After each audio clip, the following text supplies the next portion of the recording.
Hello, everyone, and welcome.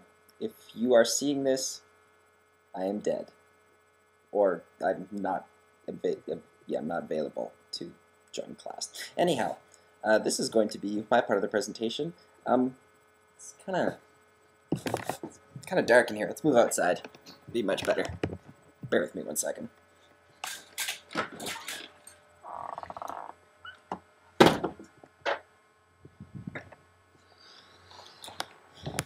Ugh. Still much nicer, I think. Very cool. All right. Um, yeah. Here to talk about locative art, I guess. What exactly that is, pretty difficult to tell. When I first heard of it, I suppose it was a little confusing for me, really.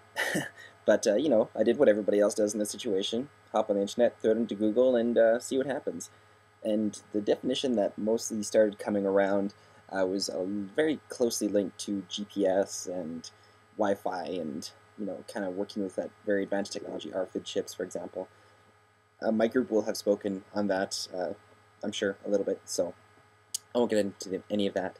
But the definition that I thought was pretty interesting, or at least part of the definition that I thought was pretty interesting, was when it said that locative media and locative-based media are, it's a media of communication and that is functionally bound to a location. So that's what I thought was pretty cool about it, that it's functionally bound to location, and, that really does, or could, I suppose, go on to many different types of art, really. I mean, I guess I kind of draw the line where it's specific to location or not, because there are certain things that you could hang in any gallery or you could really set up the installation anywhere, but there are some very specific ones that need to be in a certain location. So that's kind of what I was thinking. And then my first thought from that was, well, what could this have been? And first thing that came to my mind was light graffiti. And light graffiti is something that can be done when you take long exposure photographs and you have LEDs or fluorescent lights or some type of light emitting device. You could even do it with a lighter if you wanted, or a stick on fire. But you can basically create images in a still set frame that basically are lit up, I suppose. It's kind of tough to explain. I'll show some examples in 1 second here. But I thought that was pretty cool because when you look it up, most of them are just kind of random scribbles and people writing their names and so on and so forth. But there are some that are actually pretty cool that are very specifically tied into certain locations. One of them that I came across, we'll take a look at it right here, is this photo of a man made of light sitting on a bench. Now that in itself, ignoring the man there, could have been just a photograph taken by a photographer, and it's got all the artsy qualities there, the bench by itself, and the setting sun and the hills and the stars, and it's kind of dark and ominous and so on and so forth. But this person decided to kind of add something to that location uh, using the light graffiti tactic, and they've put this man sitting there. It kind of looks like he's pondering. He's got his arm up like this sort of thing. He's doing the thinker. But that in itself changed that location versus you just having that man in that pose in any other location, like say in the middle of a street or in a tree or something like that. It might look a little different, but from that angle and the way that it's drawn, it's very specific to that location. So I thought that was pretty cool, and the way that it just completely changes the image. If you had this versus the image with him out, with him not there, then it would be quite a different look. The second one that I'm going to pull up here is one where it's this kind of electrical, or it might even be a call box, I'm not too sure, but it's an electrical box off a telephone pole. And it's got this big long wall in the background with the graffiti. And you see this kind of thing all the time where vending machines or ATMs are turned into robots or whatever, drawings, and sometimes the light graffiti tactic as well. But this one I thought was pretty interesting just because of the aspect in which we're looking at it, the angle. So the arms are kind of coming up towards the sides, and the legs are going down, and then the little hat on top sort of thing is also angled towards where the box is. It's not just crudely drawn to face us exactly. It's actually, they've considered the angle of it, and they've considered the location, and they've really kind of, I don't know. It's very simple again, and it's been done before, but they've put it into a sense that really changes how you look at this picture. Because if you just had this picture without that light graffiti added, you probably thinking, oh, like it's pretty artsy, and what's it about? It's got this graffiti in the background and this lone telephone pole and the electrical box and so on and so forth. But adding in the light graffiti really does change how that location is seen, and as well as it really does just play with the angles quite well. The last one of the light graffiti images that I'm going to show you is now I'm not actually sure if this one was done in a 3D program or if it was done by hand with the actual real-time like graffiti tactic, but either way I don't think it really matters, because it's this kind of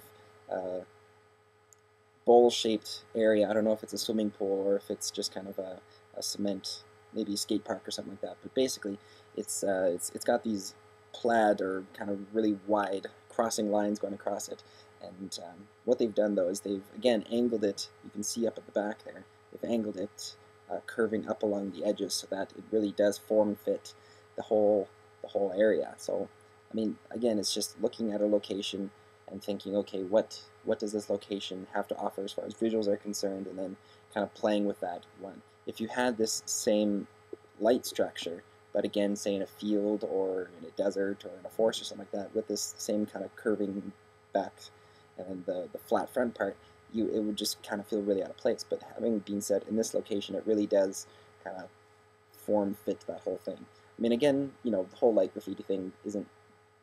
I'm not saying that the whole genre is specific to location, because if you just Google it right now, it's not. But there's some pretty interesting stuff that comes out of it, and a lot of it I would definitely say is very locative. And after having that made me think of things, or it made me think of specifically projection mapping, which is the next thing I'm going to talk about. And basically projection mapping is most of the time 3D, but it can be 2D as well. But the more popular version is 3D because it looks pretty cool. And again, it's also mostly on the facade of buildings. But what it is it's setting up projectors and specifically mapping an animation or a film to fit that specific, again, most of the time it's a building front, but I have another example or two where it's in a gallery setting where someone's constructed a space, or specific objects or something like that. They're projecting onto it, and then over the course of the film or the animation, it really changes that whole location. So projection mapping, I'm sure a lot of you are aware of it. If you're not, I'm going to show some examples. How am I going to show these examples, you ask? Well, 2 words for you: montage.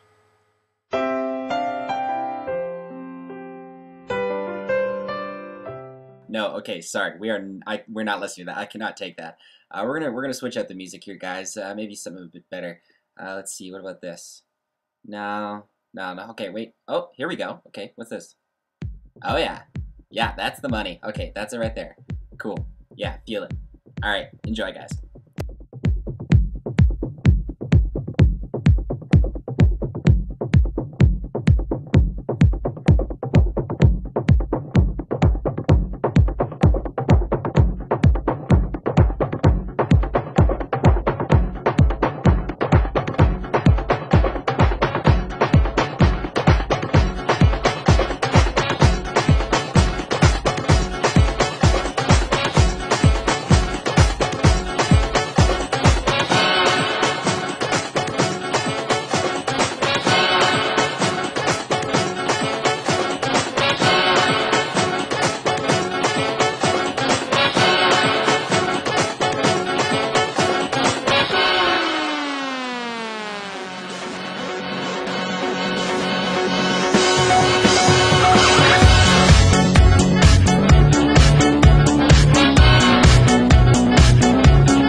the end of the presentation. Hopefully you guys enjoyed it, and hopefully that projection mapping thing was just as cool for you guys as it was for me, just kind of going through and seeing all the crazy stuff that you can do. As you saw, it is a lot of building fronts, but it's pretty cool that there's so much that you can do with that, I suppose. Uh, I guess now we're going to move on to the group project. Yeah, that's right? Yeah, no, that's right. So I sent an email just before the weekend, and hopefully you guys all brought in your papers. You should have 2 papers each with a word on each of them. And then we're going to go out and set them up to the location. Alex, Varda, and Aaliyah will take you guys down there. They'll show you guys where to put them, and yeah, and I mean the installation, it is specific to the doors that we've chosen. So hopefully you guys came up with some pretty good ideas. It'll probably be temporary installation, just because I guarantee you somebody's going to take it down. We won't. We'll leave it up and we'll see how long it goes. For really, it's just paper. So yeah, thanks for watching, guys, and hopefully it was awesome. Hopefully it was rad. Hopefully it was sweet, and see you guys soon.